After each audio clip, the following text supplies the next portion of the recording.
నమస్తే, welcome to news cafe. ముందుగా వివిధ వార్తాపత్రికల్లోని ముఖ్యాంశాలను చూద్దాం. ఇక చూస్తే మనం న్యూస్ పేపర్ చూసుకుంటే ఆంధ్రజ్యోతి ఏపీ ఎడిషన్ చూసుకున్నట్లయితే ఏపీ సూపర్ హిట్ అని ఇక్కడ కనిపిస్తుంది మనకి. అలాగే నిన్న కూటమి ప్రభుత్వం నిర్వహించిన అనంతపురంలో సభ గురించి రెండంకెల వృద్ధి రేటు, ఫేక్ రాజకీయాలకు కాలం చెల్లు, రప్పారప్ప అంటూ బెండు తీస్తాం, ఇక్కడున్నది సిబిఎన్ అంటూ ఇక్కడ మనం చూడొచ్చు. అలాగే పవన్ సీఎం అంటే కామన్ మ్యాన్, ప్రత్యేక హోదా ఇవ్వాల్సిందే, ప్రజలకు నాకు సీఎం పదవి వారే ఇచ్చారు అంటూ వైసీపీ నేతలది దృష్ట రాష్ట్ర కౌగిలి, సిద్ధం అంటూ ఎగిరిపడ్డారు. ఇప్పుడు అసెంబ్లీలో చర్చకు సిద్ధమా అంటే తోక ముడుచుకున్నారు. ఇక అలాగే త్రికరణ శుద్ధితో పనిచేస్తున్నామని పవన్ వ్యాఖ్యానించారు.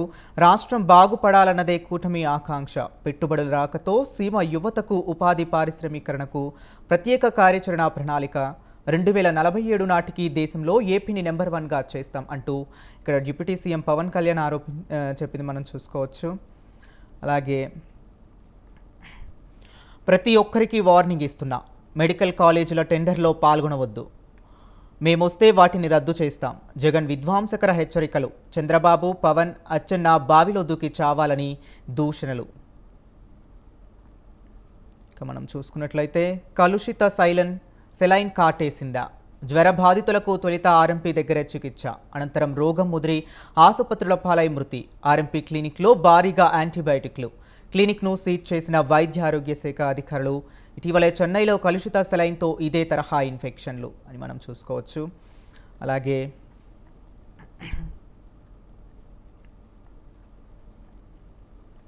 ఇక సాక్షి ఏపీ ఎడిషన్ మనం చూసుకున్నట్లయితే బలవంతపు విజయోత్సవాల, ఆడబిడ్డ నిధి, నిరుద్యోగ వృత్తి, 50 ఏళ్లకే ఎస్సీ ఎస్టీ బీసీ మైనార్టీలకు పెన్షన్ హామీలను సూపర్ 6 నుంచి లేపేశారు అంటూ జగన్ వ్యాఖ్యానించారు. 18 ఏళ్లు నిండిన ప్రతి ఆడబిడ్డకు నెలకు 1,500 చొప్పున 2 ఏళ్లలో 36,000 చెల్లించావా, అది మోసం కాదా? 50 ఏళ్లు నిండిన ఎస్సీ ఎస్టీ బీసీ మైనార్టీలకు నెలకు 4,000 చొప్పున 2 ఏళ్లలో 96,000 పెన్షన్ చెల్లించావా? ఇలా సూపర్ 6 పథకాలు ఏమయ్యాయి, అసలు వాటిని అమలు చేస్తున్నారా లేదా అంటూ జగన్ ఆరోపిస్తున్నటువంటివి మనం ఇక్కడ చూస్తున్నాం. అలాగే నిరుద్యోగులకు నెలకు 3,000 పింఛన్ చొప్పున 2 ఏళ్లలో 72,000 చెల్లించావా, ఇది మోసం కాదా? ఈ సూపర్ 6 హామీలన్నీ అమలు చేయకుండా ఇది సూపర్ హిట్ అంటూ ఆరోపిస్తున్నావు, ఇది అట్టర్ ఫ్లాప్ సినిమా అంటూ జగన్ ఇక్కడ మనకి ఆరోపిస్తున్నటువంటి మనం చూస్తున్నాం. అలాగే ప్రభుత్వ పరిధిలో మెడికల్ కాలేజీలకు కష్టం, ప్రైవేటు వాళ్ళైతే జవాబుదారీతనంతో ఉంటారు, దసరాకు వాహనమిత్ర కింద ఆటో డ్రైవర్లకు 15,000. ఇక రైతులు యూరియా అనవసరంగా వాడొద్దు, అనంతపురం సభలో ముఖ్యమంత్రి చంద్రబాబు. నీరు మెల్లా విషం, డయేరియా, 2 మృతి, 100 మంది ఆసుపత్రి పాలు, వాంతులు విరోచనాలతో అల్లాడిపోతున్న ప్రజలు. కలుషిత నీటి వల్లే అంటున్న స్థానికులు, బాధితుల సంఖ్య పెరుగుతుండటంతో పరుగులు తీసిన అధికార యంత్రాంగం, తూతూ మంత్రంగా వైద్య శిబిరం ఏర్పాటు. ఇక్కడ కూటమి అట్టర్ ఫ్లాప్ సినిమా బలవంతపు విజయోత్సవాల, అనంతపురంలో నిన్న నిర్వహించిన సభ గురించి జగన్ ఈ విధంగా వ్యాఖ్యానించడం మనం చూడొచ్చు. ఇక ఆంధ్రజ్యోతి టీఎస్ ఎడిషన్ తీసుకున్నట్లయితే ఆ అధికారం సుప్రీంకు ఉంది, బిల్లులను నిరావధికంగా పెండింగ్లో ఉంచడం సరికాదు, గవర్నర్కు విచక్షణ అధికారాలు ఇచ్చి రాష్ట్ర అధికారాలను పలుచన చేయకూడదు, సుప్రీంలో తెలంగాణ సర్కార్ వాదిస్తుంది. ఇక 1970 నుంచి 90% బిల్లులను నెలలోపే ఆమోదం, 20 బిల్లులకు మాత్రమే గవర్నర్లు ఆమోదం ఇవ్వలేదు, ఆర్టికల్ 200లో ఆమోదం నిలిపివేత, తాత్కాలికం కాదు. ఇక ఫ్యూచర్ సిటీ టు అమరావతి 211 కిలోమీటర్లు, ఫ్యూచర్ సిటీకి దగ్గరలో తిప్పారెడ్డిపల్లి వద్ద కుడివైపు నుంచి రోడ్డు ప్రారంభం, అమరావతి మీదుగా బందరు పోర్టు వరకు రోడ్డు మొత్తం పొడవు 297 కిలోమీటర్లు, 2 కొత్త వంతెనలు ప్రస్తుత బెజవాడ మార్గంలో పోల్చితే 57 కిలోమీటర్ల తక్కువ. ఉమ్మడి మహబూబ్ నగర్ జిల్లా పరిధిలో డ్రైపోర్ట్ గ్రీన్ఫీల్డ్ ఎక్స్ప్రెస్ వే నుంచి డ్రైపోర్టుకు కొత్త రోడ్. గ్రూప్ 1పై అప్పీల్కు, హైకోర్టు తీర్పుపై రివ్యూ పిటిషన్ దాఖలు చేయాలని టీజీపీఎస్సీ నిర్ణయం, అదే దారిలో తుది జవాబు అభ్యర్థులు. ఇక గ్రూప్ 1లో అవకతవకలు జరిగాయంటూ సుప్రీంకోర్టు తీర్పిచ్చింది, ఇది నిలిపివేయాలంటూ దాని గురించి ఇక్కడ మనం చూస్తున్నాం. సుప్రీంకోర్టుకు వెళ్లేందుకు సన్నద్ధం గుదిబండలా మారిన గ్రూప్ 1, స్వరాష్ట్రంలో ఒక్క నియామకమూ లేదు, పరీక్ష నిర్వహణలో కమిషన్ ఘోర వైఫల్యం. ఇక రాజీ పడని జాతీయవాదిని గవర్నర్గా జ్ఞాపకాలు పదిలం సిపి రాధాకృష్ణన్. ఉపరాష్ట్రపతిగా రేపు ప్రమాణ స్వీకారం. రాధాకృష్ణన్ను కలిసిన జస్టిస్ బి సుదర్శన్ రెడ్డి. ఇక ఈ అంశాల గురించి మనతో పాటు చర్చించడానికి అందే సత్యం గారు విశ్లేషకులు మనతో పాటు ఉన్నారు. ఆయన అడిగి మరింత సమాచారాన్ని తెలుసుకుందాం. నమస్కారం సార్. నమస్తే అండి. సార్, నిన్న చూసుకున్నట్లయితే అనంతపురంలో కూటమి ప్రభుత్వం సూపర్ 6 సూపర్ హిట్ పేరిట భారీ బహిరంగ సభ నిర్వహించింది. ఈ సభలో కూడా మనం చంద్రబాబు ఏమంటున్నారంటే ఈ సభ సూపర్ 6 అనేది చాలా విజయవంతంగా నడుస్తుంది. అండ్ అదేవిధంగా వైఎస్ జగన్ ఆరోపిస్తుంది ఏంటంటే ఈ సూపర్ 6 అనేది ఒక అట్టర్ ఫ్లాప్ సినిమా. ఇది కావాలని అనంతపురంలో వైసీపీ పార్టీకి ఎక్కువ సీట్లు వచ్చాయి కాబట్టి అక్కడ ఎలాగైనా పాగా వేయాలనే ఉద్దేశంతోనే ఈ యొక్క కూటమి ప్రభుత్వం ఈ విధమైనటువంటి కార్యక్రమాలు చేపడుతుంది అంటూ ఆరోపిస్తున్నారు. దీని గురించి ఏమంటారు? సాధారణంగా అధికారంలో ఉన్న ప్రభుత్వం చేసిన దానికన్నా ఎక్కువ చెప్పుకోవటం, ప్రతిపక్షంలో ఉన్న పార్టీ చేసిన దాన్ని తక్కువ చేసి చూపించడం అనేటువంటిది సహజంగా జరిగేటువంటి విషయం. అట్లాగే ఈ సూపర్ 6లో కొన్ని సక్సెస్ఫుల్గా అమలు జరిపింది, కొన్ని పాక్షికంగా అమలు జరిపింది, కొన్ని ఇంకా అమలు జరపాల్సి ఉంది. తర్వాత 5 ఏళ్ల పరిపాలన కాబట్టి ప్రతి సంవత్సరం కొన్ని కొత్త అమలు జరిపేటువంటి అవకాశం ఉంది. ప్రభుత్వం ఇంకా అమలు చేసే అవకాశం ఉంది. జనరల్గా వాళ్ళు ఇచ్చిన సూపర్ 6 హామీలలో ఉచిత మహిళలకు ఉచిత బస్సు ప్రయాణం అనేటువంటిది అమలు చేస్తున్నారు. ఆ విషయంలో తేడా లేదు. అట్లాగే రైతుకు కుటుంబానికి 20,000 రూపాయలు రైతులకు ఇస్తామన్నారు. అవి కూడా అమలు చేస్తున్నారు. అట్లాగే ప్రతి మహిళకు 1,500 రూపాయలు అన్నారు. అవి మహిళలకు అందటం లేదనేది ప్రతిపక్షాల విమర్శ. అందరి మహిళలకు అందట్లేదనేది ప్రతిపక్షాల విమర్శ. కాబట్టి ఆ విషయంలో ప్రభుత్వం ఇంకాస్త మొత్తం మహిళల్ని మోపప్ చేయాల్సినటువంటి అవకాశం ఉంది. అట్లాగే గతంలో అమలు జరిగిన పథకాన్ని రెన్యువల్ చేస్తున్నారు. ప్రతి విద్యార్థికి 15,000 రూపాయలు తల్లి అకౌంట్లో వేయటం అనేటువంటిది ఇప్పుడు కూడా కొనసాగుతుంది. అది కూడా అమలు చేస్తూ ఉన్నారు. ఇక అట్లాగే ప్రతి ఇంటికి 3 సిలిండర్లు అనేటువంటిది అమలు చేస్తున్నారు. కొన్ని చోట్ల తక్కువ సిలిండర్లు అందుతున్నాయి అనేటువంటిది కంప్లైంట్ ఉంది. ఏదేమైనా ఈ 5 సూపర్ 6 హామీలలో కొన్ని పూర్తిగా, కొన్ని పాక్షికంగా అమలు జరుగుతున్నాయి. ఇక మరొకటి ఏమిటంటే పెద్ద హామీ సూపర్ 6లో 5 ఏళ్లలో 20 లక్షల ఉద్యోగాలు ఇస్తామని.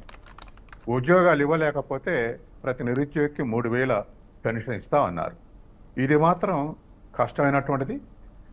ఇది అమలు చేస్తున్నటువంటి క్రమంలో సాధారణంగా ప్రభుత్వం ఏం చూపెడుతుందంటే ప్రభుత్వ రంగంలో ఇచ్చేటువంటి ఉద్యోగాలు 5,000, 10,000 టీచర్స్ రిక్రూట్మెంట్ లేదా ఇతర ఉద్యోగస్తులు అన్ని కలిపితే కూడా 10,000-15,000 మాత్రమే ఉంటాయి. కానీ ప్రైవేట్ ఇండస్ట్రియలైజేషన్ వల్ల ఉద్యోగాలు వస్తున్నాయి అని చెప్పే అవకాశం ఉంది. ఎన్ని ఉద్యోగాలు వచ్చినా ఆంధ్రప్రదేశ్లో ఇప్పటికే 15 నెలల్లో మరి 5 సంవత్సరాలు 20 లక్షలు అంటే 15 నెలల్లో 6 లక్షల ఉద్యోగాలు కల్పించాలి. ఇప్పటికి 6 లక్షల ఉద్యోగాలు 15 నెలల్లో సాధ్యమవుతుందంటే నమ్మశక్యం కాని విషయం. కాబట్టి ప్రభుత్వానికి ఇంకా కొంత సమయం ఉంది కాబట్టి ఇంకా 3.5 ఏళ్ళు దాంట్లో ఇండస్ట్రియలైజేషన్ స్పీడ్ అందుకుంటే foreign capital, domestic capital mobilise చేస్తే కొంత దాంట్లో సక్సెస్ అయ్యే అవకాశం ఉంది. ప్రభుత్వమే కల్పించాలి, ప్రభుత్వమే ఉద్యోగాలు ఇవ్వాలంటే ఏ రాష్ట్రంలో సాధ్యమయ్యేటువంటి పని కాదు. కాబట్టి ఆల్టర్నేటివ్గా ప్రభుత్వ ఉద్యోగాలు ఖాళీలు నింపుతూనే ఇండస్ట్రియలైజేషన్ ద్వారానే ఇది సాధ్యం. కాబట్టి ఆ ఆస్పెక్ట్లో agro industries, middle class industries, MSMEs, larger industries including వీటన్నిటికి రావాల్సినటువంటి డొమెస్టిక్ క్యాపిటల్, ఫారెన్ క్యాపిటల్ని తీసుకొస్తే అప్పుడు కొంత స్పీడప్ అందుకునే అవకాశం ఉంది. అయితే రాష్ట్రం నిన్న ఫస్ట్ క్వార్టర్లో ఆంధ్రప్రదేశ్ 10.5% గ్రోత్ రేట్ ఉంది మన డొమెస్టిక్ జీడిపిలో. కాబట్టి స్టేట్ జీడిపిలో 10.5% గ్రోత్ రేట్ ఉంది. ఇంకా పెంచాలనుకుంటున్నారు. అలా గ్రోత్ రేట్ ఉంటేనే ఎంప్లాయ్మెంట్ పెరుగుతుంది. కాబట్టి దాన్ని నిలబెట్టుకోవాల్సినటువంటి అవసరం ఉంది. ఏదేమైనా సహజంగానే ప్రతిపక్షాలు ఈ ప్రతిపక్షం ముఖ్యంగా వైసీపీ ఇవన్నీ అమలు జరపట్లేదు, ఇదంతా కూడా బలవంతంగా చేసేటువంటిది అనేటువంటి విమర్శ ఉంది. ఏదైనా ప్రతిపక్షం చేసే విమర్శని మనం ప్రెజర్గానే తీసుకోవాలి. అటువంటి ప్రెజర్స్ ఉంటే గవర్నమెంట్ మరింత ఎఫిషియన్సీగా పనిచేస్తుంది. ఇక నిజాన్ని అబద్ధంగా మాట్లాడటం తప్పు, కానీ విధానాల పరంగా లేదా చేసిన దాంట్లో ఏవేవి లోపాలు ఉన్నాయో అవి సలహా ఇవ్వటం, అమలు కోసం ప్రెజర్ చేయటం ప్రతిపక్షం యొక్క ధర్మం. Okay sir, right sir. అలాగే ఇప్పుడు రైతుల యూరియా కష్టాలు మనం చూసుకున్నట్లయితే తెలంగాణలో ఇటు కేంద్రంలో బీజేపీ, రాష్ట్రంలోనేమో కాంగ్రెస్ ఇద్దరూ కలిపి రైతుల్ని మోసం చేస్తున్నారంటూ బీఆర్ఎస్ తరపు నుండి కేటీఆర్ మనకు ఆరోపిస్తున్నారు. అదేవిధంగా మనం పొన్నం ప్రభాకర్ కాంగ్రెస్ నుంచి చూసుకుంటేనేమో ఆయన ఏమంటున్నారంటే ఇటు బీజేపీ, బీఆర్ఎస్ ఈ రెండు కలిపి కుట్రలు చేస్తూ కాంగ్రెస్ అధికారంలో ఉన్నప్పుడు ఈ రైతులకు యూరియా కష్టాలను తీసుకొస్తున్నారంటూ ఇద్దరు ఒకరిపై ఒకరు విమర్శలు చేసుకుంటున్నారు. కానీ రైతుల కష్టాలు మాత్రం తప్పటం లేదు. దీని మీద ఏమంటారు? సహజంగానే ఒక సమస్య వస్తే దాన్ని పొలిటిసైజ్ చేయటం సహజం. అది రాజకీయం చేస్తారు, రాజకీయ పార్టీలు అన్నాక పొలిటిసైజ్ చేస్తారు. కానీ యూరియా కొరతకు అసలు కారణాలు ఉన్నాయి. పోయిన సంవత్సరం ఆగస్టు 1 నాడు మన దేశంలో 87 లక్షల టన్నుల యూరియా నిల్వ ఉంది. ఈ సంవత్సరం ఆగస్టు 1 నాటికి 37 లక్షల టన్నుల యూరియా నిల్వ ఉంది. అంటే 50 లక్షల టన్నుల యూరియా తక్కువ నిల్వ ఉంది. ఇలా తక్కువ నిల్వ ఉండటానికి చైనా నుంచి రిస్ట్రిక్షన్స్ వల్ల చైనా నుంచి యూరియా రాలేదు. మేజర్ సప్లయర్ రష్యా నుంచి రావాల్సినటువంటి యూరియా యుద్ధాల వల్ల సప్లై చైన్ తెగిపోయింది. మిగతా చిన్న చిన్న దేశాల నుంచి కొంత ప్రయత్నం చేసినప్పటికీ 50 లక్షల టన్నుల షార్టేజ్ ఉంది. అదేవిధంగా కేంద్ర ప్రభుత్వం మీద ఒక విమర్శ ఉంది. ఏమనంటే మామూలుగా ఉండేటువంటి యూరియా కాకుండా నానో యూరియాకు ఇంపార్టెన్స్ ఇస్తూ ఆ యూరియాకు ఇండెంట్ పెట్టడంలో ఆలస్యం చేశారు, డిస్కరేజ్ చేశారు ఆల్టర్నేటివ్ వాడాలని. కాబట్టి అట్లా కూడా కొంత కొరత వచ్చిందని చెప్పేసి అంటున్నారు. కాబట్టి ఈ 3 కారణాలు అసలు దేశంలో యూరియా కొరతకు కారణం. ఇక దాని నుంచి మరొక కారణం ఏంటంటే ఈ సంవత్సరం వరి పంట దేశంలో పెరిగింది. గత సంవత్సరం 1000 లక్షల ఎకరాలలో వరి పంట పండిస్తే ఈ సంవత్సరం 1100 లక్షల ఎకరాల్లో వరి వేశారు. అంటే 100 లక్షల ఎకరాల్లో వరి ఇంక్రీజ్ అయింది దేశం మొత్తంలో. అంటే దరిదాపు 10% ఇంక్రీజ్ అయింది. మరి 10% ఇంక్రీజ్ అయిందంటే రాష్ట్రాల్లో కూడా వర్షాలు బాగుండటం వల్ల ఒక 10% ఇంక్రీజ్ అయింది. అదనపు యూరియా అవసరమైంది. తర్వాత రెండోది రేషనల్ డిస్ట్రిబ్యూషన్ ఉండాలి. అన్ని రాష్ట్రాలను కాకుండా వరి ఉత్పత్తి చేసే రాష్ట్రాలు ముఖ్యంగా తెలంగాణ 28 మిలియన్ టన్నులు పండించింది పోయినసారి. అట్లాగే బెంగాల్ 26 టన్నులు పండించింది. పంజాబ్, హర్యానా ఓ 15 మిలియన్ టన్నులు వానాకాలం పండించింది. రబీలో వాళ్ళు గోధుమ వేస్తారు, వరి వేయరు. కాబట్టి ఈ 4 రాష్ట్రాలే దరిదాపు 60% వరి పండిస్తుంది. కాబట్టి మేజర్ స్టేట్స్కు, వరి పండించే స్టేట్స్కు కాస్త ఎక్కువ కేటాయించి అది తక్కువ సాగు చేసేటువంటి రాష్ట్రాలకు తక్కువ కేటాయిస్తే కొంత రేషనల్ డిస్ట్రిబ్యూషన్ ఉండేది. ఇక వాస్తవానికి వస్తే పోయిన సంవత్సరం చేసినంత సప్లై యూరియా ఇప్పుడు కూడా సప్లై అయింది. కానీ అధికంగా వాడటం, తర్వాత అదవరకే రాష్ట్రాల దగ్గర ఉన్నటువంటి నిల్వ ఉన్నటువంటి ఒక 2 లక్షలు, 1.5 టన్నులు ఉన్నట్టే అది ఫెర్టిలైజర్ డీలర్స్ నుంచి బ్లాక్ మార్కెట్కి వెళ్ళింది. ఇప్పుడు ఆంధ్రాలో అయినా తెలంగాణలో అయినా బయట 400 రూపాయలకు యూరియా దొరుకుతుంది. అసలు యూరియా ధర 200 అన్నప్పుడు 400లకు దొరికే యూరియా ఎక్కడిది? ఖచ్చితంగా బ్లాక్లో ఉంది. కాబట్టి అది ఎంత బ్లాక్ అయింది ఏమిటి అనేటువంటిది రాష్ట్రాలు. కాబట్టి సరైన సమయంలో యూరియా సప్లై చేయలేనటువంటి వెనకబడతానం కేంద్ర ప్రభుత్వంలో ఉంది. రాష్ట్ర ప్రభుత్వం ఉన్న నిల్వలైనా సక్రమంగా పంపిణీ చేయకుండా ఈ బ్లాక్ మార్కెట్కి చేరి 400 రూపాయలకు బస్తా అమ్ముకున్నటువంటి పరిస్థితిని సృష్టించినాయి రాష్ట్ర ప్రభుత్వాలు. ఇది ఒక 10% ఉండొచ్చు, అది ఒక 90% ఉండొచ్చు. ఏదేమైనా ఇప్పటికైనా ఆ నిల్వలు ఉన్నటువంటి బ్లాక్లో ఉన్నటువంటి నిల్వల మీద దాడి చేసి రాష్ట్రాలు బయటకు తీయాలి. అది వ్యవసాయ శాఖ చేస్తుందా, సివిల్ సప్లై శాఖ చేస్తుందా, ఏదో విధంగా చేయాలి. తర్వాత కేంద్రం నుంచి వచ్చేటువంటి యూరియాని విడతలుగా సప్లై చేస్తున్నారు, కానీ అందుకోలేకపోతుంది. ఇంకా కొంత షార్టేజ్ ఉంది. 2 రాష్ట్రాల్లో కూడా మరొక 1,00,000 టన్నులు సప్లై అయితే రిలేటివ్లీ ఈ సమస్య పరిష్కారం అయ్యే అవకాశం ఉంది.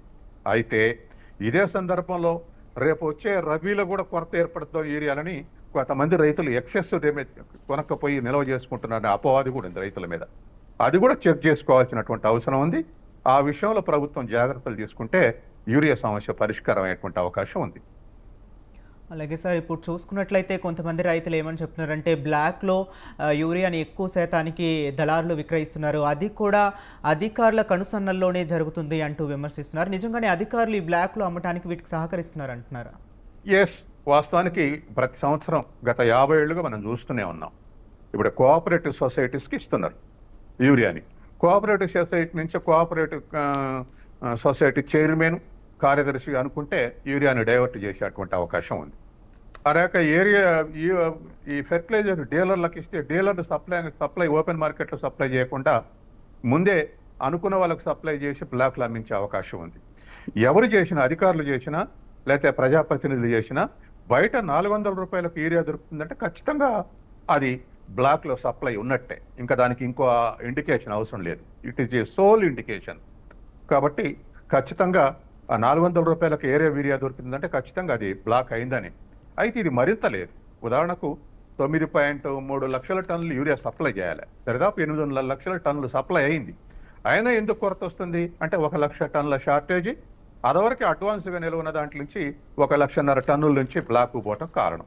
కాబట్టి ఈ రిలేటివ్ స్కేర్సిటీని నిజాయితీగా అమలు జరిపితే పరిష్కరించేటువంటి అవకాశం ఉంది. Right sir. ఇప్పుడు అలాగే మనం చూసుకున్నట్లయితే కిషన్ రెడ్డి నా మీద కుట్రలు చేస్తున్నాడు అంటూ రాజాసింగ్ ఆరోపిస్తున్నారు. బీజేపీ పిలిస్తే నేను వెళ్ళటానికి సిద్ధమే అంటూ కూడా రాజాసింగ్ చెప్తున్నాడు. కానీ కిషన్ రెడ్డి నా మీద ఆరోపణలు చేస్తూ నన్ను వెళ్ళగొట్టడానికి ప్రయత్నిస్తున్నాడు అంటూ ఆరోపణలు ఈ విధంగా చేస్తున్నాడు.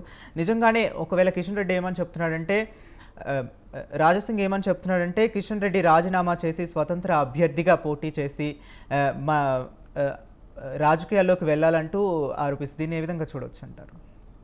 వాస్తవానికి ప్రతి పార్టీలో గ్రూపులు ఉన్నాయి. బీజేపీలో కూడా భేదాభిప్రాయాలు ఉండొచ్చు, కానీ అవి అంతర్గతంగా ఉంటాయి. పార్టీ యొక్క పై పార్టీ యొక్క మానిటరింగ్ కొంత ఎక్కువ ఉంటుంది. కమ్యూనిస్ట్ పార్టీల లెక్కనే ఉంటుంది బీజేపీలో కూడా. దానివల్ల విభేదాలు కాంగ్రెస్ లాగా ముఠాలు బయటపడవు, కానీ భేదాభిప్రాయాలు ఉండే అవకాశం ఉంది. అలా తెలంగాణలో బీజేపీలో భేదాభిప్రాయాలు ఉన్న విషయాలు అనేక మనం చూస్తూ ఉంటాం, బయటికి రాకపోయినా. ఉదాహరణకు పోయినసారి కేసీఆర్ మీద పోరాడేటప్పుడు రేవంత్ రెడ్డి ఎంత పోట్లాడిండో బండి సంజయ్ కూడా అంత పోరాటం చేసిండు. కానీ తీరా బీజేపీ పెరిగిన తర్వాత కూడా మంచి ఊపులోకి వచ్చినప్పుడు బండి సంజయ్ని రాష్ట్ర అధ్యక్షునిగా తొలగించారు. అంటే భేదాభిప్రాయాలు లేనిదే ఆ విధంగా జరిగేటువంటి అవకాశం లేదు. కాబట్టి సహజంగానే ఇటువంటివి ఉన్నాయన్నటువంటి విషయం మనం స్మెల్ చేయవచ్చు. అయితే ఇప్పుడు రాజాసింగ్ ఏమిటంటే, జనరల్గా రాజాసింగ్ బీజేపీ కన్నా ఇంకొంచెం ఫాస్ట్గా ఉంటాడు. ఆయన యాక్షన్స్ ఇంకొంచెం అగ్రెసివ్గా ఉంటాయి. ఈ అగ్రెసివ్నెస్ మా కంట్రోల్ లేకుండా, మా మాట వినకుండా చేస్తున్నాడు అనేటువంటి అభిప్రాయం కిషన్ రెడ్డికి ఉండే అవకాశం ఉంది గతంలో రాజాసింగ్ని పక్కకు పెట్టినప్పుడు. ఆ తర్వాత ఆ విభేదాలు కొనసాగినాయి. చివరికి మరి రాష్ట్ర అధ్యక్షుడు కిషన్ రెడ్డి రికమెండేషన్ లేకుండానే రాజాసింగ్ని బీజేపీ నుంచి పక్కకు పెట్టే అవకాశం లేదు. సహజంగానే ఎవరైనా రెస్పాన్సిబుల్ పర్సన్, అకౌంటబుల్ ఎవరంటే రాష్ట్ర అధ్యక్షుడే. కాబట్టి అటువంటి రాష్ట్ర అధ్యక్షుడు రికమెండ్ తోటే పక్కకు పెట్టే అవకాశం ఉంది. రాజాసింగ్ని పక్కకు పెట్టారు. కాబట్టి ఇవాళ ఇంటర్న్ రాజాసింగ్ ఇటువంటి ఆరోపణలు చేసే అవకాశం ఉంది. కిషన్ రెడ్డి వల్లనే నన్ను పక్కకు పెట్టారని, కిషన్ రెడ్డి పిలిస్తే చేరుస్తాని, అది కిషన్ రెడ్డి మీద ప్రెజర్స్ పెంచడానికి రాజాసింగ్ చేసేటువంటి కొన్ని ఎత్తుగడలు. అట్లాగే రాజాసింగ్ని పక్కకు పెట్టడానికి తన అగ్రెసివ్ యాక్షన్స్ చూపెట్టి పక్కకు పెట్టినటువంటివైనా మనం చూస్తున్నాం. కాబట్టి మిగతా పార్టీల్లో ఉన్నట్టే అన్ని పార్టీల్లో రాజకీయ భేదాభిప్రాయాలు వేరు, రాజకీయ విభేదాలు వేరు. భేదాభిప్రాయాలు అంటే ఒక ఇష్యూ మీద వివిధ రకాలైనటువంటి అభిప్రాయాలు ఉంటాం. అట్లా కాకుండా ముఠాతత్వం అంటే అది బయటికి రావటం. కాబట్టి ఆ ఆస్పెక్ట్లో చూడాలి. ఏదేమైనా రాజాసింగ్ తన నియోజకవర్గంలో స్ట్రాంగ్ మ్యాన్. ఇప్పటికే 2 సార్లు గెలిచినట్టుంది, 2-3 సార్లు. ఒకసారి ఏకైక ఎమ్మెల్యే కూడా ఉన్నటువంటి పరిస్థితి మనం చూసాం. చివరికి అది ఎలక్షన్స్కి వచ్చే వరకల్లా ప్యాచ్ అప్ అవుతా లేదా పూర్తిగా బయటికి నెట్టేస్తారా అనేది మనం ఎదురు చూడాల్సినటువంటి అంశం. Okay sir, right sir. ఇప్పుడు ఒకవేళ కూటమితో ఉంటే మాత్రం తెలంగాణలో బీజేపీ అధికారంలోకి వస్తుందా అంటూ ఎమ్మెల్యే రాజాసింగ్ కూడా ప్రశ్నిస్తున్న సంగతి మనం చూడొచ్చు. దీన్ని ఏ విధంగా చూడొచ్చు అంటారు? సాధారణంగా ఇప్పుడు ఇవాళ ఉన్నటువంటి కేసు, కాళేశ్వరం కేసు సిబిఐకి అప్పచెప్పారు. కాబట్టి సిబిఐ ఎంక్వైరీ అంటే సాధారణంగా ఎవరైనా వ్యక్తులు శిక్షలు పడడానికన్నా కూడా ఎక్కువ ప్రెజర్ ఫీల్ అవుతాం సిబిఐ ఎంక్వైరీ నడుస్తుందంటే. ఇప్పుడు బీఆర్ఎస్ ఆ ప్రెజర్లో ఉంది. తర్వాత అనేక స్కాండల్స్ ఎంక్వైరీ జరిగేటటువంటి డ్యూస్ ఉన్నాయి. గొర్రెల స్కామ్ కానీ ఇతర ఇంకా అనేక స్కామ్లు ఉన్నాయి, ఫోన్ ట్యాపింగ్ కానీ ఇటువంటి. దీంతో సహజంగానే బీఆర్ఎస్ మీద ప్రెజర్ పెరుగుద్ది. ఆ ప్రెజర్కి తట్టుకొని బీఆర్ఎస్ నిలబడుతుందా? కొంతమంది దాని నుంచి జారుకొని కొంతమంది కాంగ్రెస్, కొంతమంది బీజేపీకి జారుతారా? తర్వాత ఓటింగ్ కూడా 40% నుంచి 20% తగ్గిపోయింది బీఆర్ఎస్ ఓటింగ్. ఆ 20% ఓటింగ్ రేపు ప్రెజర్ పెరిగితే అది కాంగ్రెస్కి ఎంత షిఫ్ట్ అవుతుంది, బీజేపీకి ఎంత షిఫ్ట్ అవుతుంది అనే దాని మీద బీజేపీ ప్రాస్పెక్ట్స్ రాష్ట్రంలో ఉంటాయి. కాబట్టి ఆ ఆస్పెక్ట్లు ఆలోచించినప్పుడు సహజంగానే బీఆర్ఎస్ అనుకున్నటువంటి ఓటింగ్లో కాంగ్రెస్ ఓటింగ్ ఉంది, గతంలో తెలుగుదేశం ఓటింగ్ ఉంది. ఇప్పుడు కాంగ్రెస్ ఓటింగ్ కాంగ్రెస్ బ్యాకింగ్ వచ్చింది. తెలుగుదేశం ఇతర ఓటింగ్ మరి దాని వెనక నిలబడతా వాళ్ళు కూడా షిఫ్ట్ అయితే కాంగ్రెస్ వ్యతిరేకత ఉన్నటువంటి వాళ్ళు సహజంగానే ఆల్టర్నేటివ్ చూస్తారు. రేపు ఆల్టర్నేటివ్ బీఆర్ఎస్కి ఉంటేనే బీఆర్ఎస్కి ఓటింగ్ వచ్చే అవకాశం ఉంది. కాదు ఆల్టర్నేటివ్గా బీజేపీ తయారైతే ఆ ఓటింగ్ బీజేపీకి షిఫ్ట్ అయ్యే అవకాశం ఉంది. కాబట్టి ఆ ఆస్పెక్ట్లో ఆలోచించాలి తప్ప ఈ పొత్తుల జిత్తుల వల్ల అధికారం మారుద్దని నేను అనుకోను. కాబట్టి ఓటింగ్ షిఫ్టింగ్ ద్వారానే, ఆల్టర్నేటివ్ ప్రజల ముందు పెట్టడం ద్వారానే అధికారం మారేటువంటి అవకాశం ఉంది. Right sir. అలాగే ఇప్పుడు బీజేపీలోకి రాజా సింగ్ వెళ్లకుండా కిషన్ రెడ్డే ఆపుతున్నాడు, ఏదో కుట్రలు చేసి బీజేపీలోకి రానివ్వకుండా చేస్తున్నాడు అంటే అది నిజమేనంటారా? సహజంగానే అగ్రనాయకత్వం అనుకుంటే దూరంగా పెట్టగలదు. ఇప్పుడు కిషన్ రెడ్డి అగ్రనాయకుడు, రాజా సింగ్ కేవలం ఒక ఎమ్మెల్యే ప్రతినిధి. కాబట్టి అతని పరిచయాలు కూడా గోషామహల్ నియోజకవర్గానికే తప్ప రాష్ట్ర వ్యాప్త పరిచయాలు రాజా సింగ్కు లేవు. కాబట్టి అధిష్టానం కానీ లేదా రాష్ట్ర అధ్యక్షుడు కిషన్ రెడ్డి గారు ఎవరైనా తన నియోజకవర్గానికి పరిమితం చేయగలదంటే చేయగలడు. కాబట్టి ఎప్పుడైనా అధిష్టానాన్ని పరిచయం ఉంటుంది కాబట్టి బ్యాకింగ్ పార్టీ కూడా బ్యాకింగ్ అధిష్టానానికి చేస్తుంది. కాబట్టి ఏ పార్టీలైనా ఇండివిజువల్స్ని పక్కకు పెట్టడం లేదా ప్రజల్లో ఉంచడం అనేది ఒక పెద్ద కష్టమైనటువంటి విషయమే కాదు. కాబట్టి రాజా సింగ్ని అలా పక్కకు పెట్టగలిగింది. రేపు ఒకవేళ హైదరాబాద్ మొత్తం కార్పొరేషన్ ఎన్నికలు రాజా సింగ్ లేకపోతే దెబ్బ తగులుద్ది ఒక 10 కార్పొరేటర్లు అనేటువంటి విషయం కానీ, లేదా రాజా సింగ్ పక్కకు పోతే హైదరాబాద్ కార్పొరేషన్ జారిపోద్దని కానీ, ఇటువంటి ఏమన్నా విషయాలు చర్చకు వస్తే మాత్రం అధిష్టానం కొంత లిబరల్గా బండి సంజయ్ ద్వారా ప్రయత్నం చేసి మళ్ళీ దగ్గర చేసుకునే అవకాశం ఉంది. అది మనకు కార్పొరేట్ ఎలక్షన్ దగ్గరకు వస్తే కానీ మనకు ఈ విషయాలు తెలిసే అవకాశం ఉంది, బీజేపీ అధిష్టానం ఏ వైఖరి అనుసరిస్తుంది అనేది. సార్, అలాగే ఇప్పుడు కిషన్ రెడ్డి రాజీనామా చేసి స్వతంత్ర అభ్యర్థిగా పోటీ చేస్తే ఎవరు గెలిచే అవకాశం ఉంటుందంటారు? అది అన్ప్రెడిక్టబుల్ ఛాలెంజ్. ఎందుకంటే అవసరం లేనటువంటి ఛాలెంజ్. అంటే కిషన్ రెడ్డిని తగ్గించి చెప్పడానికి రాజా సింగ్ సహజంగానే కోపం వెలుబుచ్చినటువంటి అంశం. ఎందుకంటే కిషన్ రెడ్డి రాజా సింగ్ ఇద్దరు రిజైన్ చేసి పార్టీ తరఫున కాకుండా ఇండిపెండెంట్గా చేస్తే ఎవరు గెలుస్తారు అనేటువంటి ఆయన ఛాలెంజ్. కాబట్టి ఆ ఛాలెంజ్ అన్వాంటెడ్ ఛాలెంజ్. ఎందుకంటే ఇప్పుడు చాలామంది గతంలో బీఆర్ఎస్ కాంగ్రెస్ రాజీనామా చేసి మళ్ళీ పోటీ చేసి గెలవాలి, లేకపోతే నువ్వు సిరిసిల్ల గెలువు చూస్తామని, ఇటువంటివన్నీ రాజకీయ పార్టీలు చేసుకునేటువంటి విసురులు.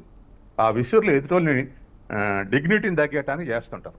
కాబట్టి అది డిగ్నిటీ తగ్గటానికి చేసే ప్రయత్నం తప్ప వాస్తవానికి అది జరిగే అంశం కాదు, రుజువు అయ్యే అంశం కాదు. సార్, మరి ఎవరిది మనం కరెక్ట్ అని చూసుకోవచ్చు అంటారు? అది అంతర్గతంగా కారణాలు ఏమిటో, రాజసింగ్ని పక్కకు పెట్టడానికి చేసిన కారణాలు ఏమిటో బయటకు చెప్తే కిషన్ రెడ్డి అప్పుడు మనం అంచనా వేయవచ్చు. రాజసింగ్ని ఎందుకు పక్కకు పెట్టారు ఇంతవరకు అధిష్టానం కారణాలు చెప్పలేదు. కిషన్ రెడ్డి చెప్పలే, అధిష్టానం చెప్పలేదు. అట్లాగే రాజాసింగ్ కూడా చెప్పట్లేదు నేను పలానా కారణం వల్ల అనేది. కానీ రాజాసింగ్ కొంచెం ఓపెన్ అయినటువంటిది ఏమిటంటే, అదివరకు ఉన్నటువంటి ఓపెన్ ఏంటంటే రాష్ట్ర అధ్యక్షుగా రామచంద్రరావుని నియమించినప్పుడు ఓపెన్ అయ్యాడు. రామచంద్రరావుకి ఆ శక్తి లేదు, రామచంద్రరావుకి అన్ని పరిచయాలు లేవు, రామచంద్రరావు ఆధ్వర్యంలో అధికారం రావడం సాధ్యం కాదని ఓపెన్ అప్ అయ్యాడు. ఆ తర్వాత అదే కంటిన్యూ చేస్తున్నాడు ఇప్పుడు రాష్ట్ర అధ్యక్షుడు కిషన్ రెడ్డి. తర్వాత మన రాష్ట్ర కమిటీ నియమించినప్పుడు అంతా హైదరాబాద్లో ఉన్నారు, గ్రామీణ ప్రాంతాల నుంచి కానీ వివిధ నియోజకవర్గాల నుంచి కానీ ఈ పార్టిసిపేషన్ లేదు. కాబట్టి ఈ రాష్ట్ర కమిటీతో బీజేపీ అధికారంలో రావడం కళ్ళ అని చెప్పేసి రాజా సింగ్ స్టేట్మెంట్ ఇచ్చాడు. కాబట్టి ఆ ఆస్పెక్ట్లో చూసినప్పుడు ఆ పొలిటికల్ ఇష్యూసే డిఫరెన్సా, లేకపోతే ఏమైనా ఇంకా పర్సనల్ విషయాలు ఏమైనా తప్పులు ఉన్నాయా, ఇవన్నీ బయటకు చెప్తే కానీ అప్పుడు మనం అంచనా వేసే అవకాశం లేదు ఎవరిది తప్పు అనేది. కానీ రాజా సింగ్ రోజు రోజుకు కొంత స్ట్రాంగ్ తయారవుతుండు రెబెల్గా. అతను ఇంకొక ఆల్టర్నేటివ్ ఇంకో పార్టీ టచ్లో ఉండా, లేదా కిషన్ రెడ్డి మీద ప్రెజర్ పెంచి మళ్ళీ బీజేపీలోకి రావాలనా, లేదా బీజేపీలో ఇంకెవరైనా తనకు మద్దతు ఉందా, ఇటువంటి విషయాలను ఆలోచించదగ్గ విషయాలు ఇవాళ. రామచంద్రరావు సమర్థుడు కాదు అంటూ రాజాసింగ్ చేసిన వ్యాఖ్యల్ని మనం ఏ విధంగా చూడవచ్చు అంటారు? అంటే ఆయన ఉద్దేశం ఏమిటంటే, రామచంద్రరావు గారు చదువుకున్నవాడు, తర్వాత హైకోర్టు లాయరు, తర్వాత బండి సంజయ్ లాగా కిషన్ రెడ్డి లాగా రాష్ట్రం అంతా తిరిగినటువంటి వ్యక్తి కాదు. కాబట్టి ఆయన అట్లా చూడాలి, మేధావిగా చూడాలి తప్ప మాస్ ఆర్గనైజర్గా చూడలేం. కాబట్టి ఆయన వలన పార్టీ బెనిఫిట్ కాదు అనేటువంటిది ఒక అంశం. తర్వాత అవతల 2 అగ్రకులాలు నాయకత్వం ఇస్తున్నాయి. బీజేపీకి కిషన్ రెడ్డి, మన పిఆర్ఎస్కు కేసీఆర్, తర్వాత కాంగ్రెస్కు రేవంత్ రెడ్డి, ఇద్దరు అగ్రకులాలే. కాబట్టి బీసీకి ఇస్తే బీజేపీకి ఒక బెనిఫిట్ అయ్యేటువంటి అవకాశం ఉంది అందుకని బీసీకి ఇవ్వకుండా మళ్ళీ ఓసీకి ఇస్తే అదనంగా బీజేపీకి వచ్చే అడ్వాంటేజ్ లేదని రెండో కారణం. ఇట్లా సమయం వచ్చినప్పుడల్లా ఒక కారణం రాజాసింగ్ చెప్తా ఉన్నాడు. కాబట్టి ఈ ఆస్పెక్ట్లో రామచంద్రరావుని తోటి విభేదించి ఉంటాడు. కాబట్టి ఆ విధంగానే విభేదిస్తుండ అనుకోవాలి. Okay, right sir. వివిధ వార్తా విశేషాల గురించి సమూలంగా విశ్లేషించినందుకు ధన్యవాదాలు sir. Thank you so much. Thank you. చూశారు కదండి, ఇది వాల్టి న్యూస్ కేఫ్. కీప్ వాచింగ్ స్వతంత్ర న్యూస్.